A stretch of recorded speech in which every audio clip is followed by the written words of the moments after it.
Hello people, നമ്മൾ ഒരു റെസ്ട്രോ ബാറിൽ വെച്ച് നടത്തിയ ബർത്ത്ഡേ സെലിബ്രേഷൻ്റെ ഒരു മിനി വ്ളോഗാണിന്ന്. എൻ്റെ റൂംമേറ്റും എൻ്റെ കൊളീഗും എൻ്റെ ഫ്രണ്ടും എല്ലാം ആയ ലച്ചുവിൻ്റെ ബർത്ത്ഡേ ആണ്.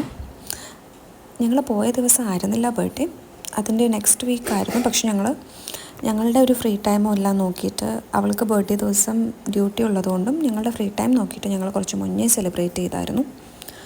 അപ്പം ഹെണ്ണൂറുള്ള ഒയ എന്ന് പറഞ്ഞിട്ടുള്ള ഇത് ഭയങ്കര ഫേമസ് ആണ്. നമ്മളുടെ സൗത്ത് ഏഷ്യയിലാണോ ഏഷ്യയിലാണോ വലിയ ബാറായിട്ടാണ് അറിയപ്പെടുന്നത്. ഇതിനെ നല്ല ആംബിയൻസാണ്, നല്ല അറ്റ്മോസ്ഫിയറാണ്, നല്ല ഇൻറ്റീരിയറാണ്.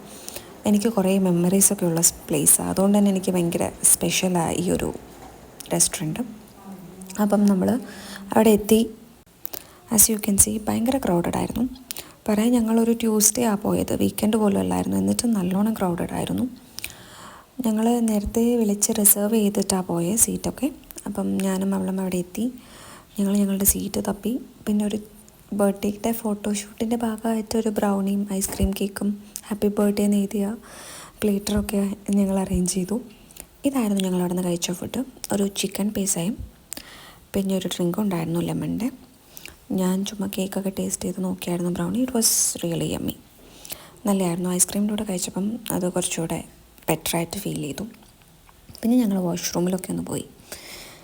ഫോട്ടോ എടുക്കാൻ പറ്റും എന്നുള്ളൊരു കോൺസെപ്റ്റിലാണ് പോയത്, പക്ഷേ ഇറ്റ് വാസ് വെരി ക്രൗഡഡ്. അപ്പം ഞങ്ങൾ ചുമ്മാ മിറർ സെൽഫീസൊക്കെ എടുത്തിട്ട് അവിടെ നിന്ന് തിരിച്ചു പോകാമെന്ന് വിചാരിച്ചു. Because it was already late. അങ്ങനെ ഞങ്ങൾ അവിടെ നിന്ന് തിരിച്ചു വന്നു. That's it. Bye bye.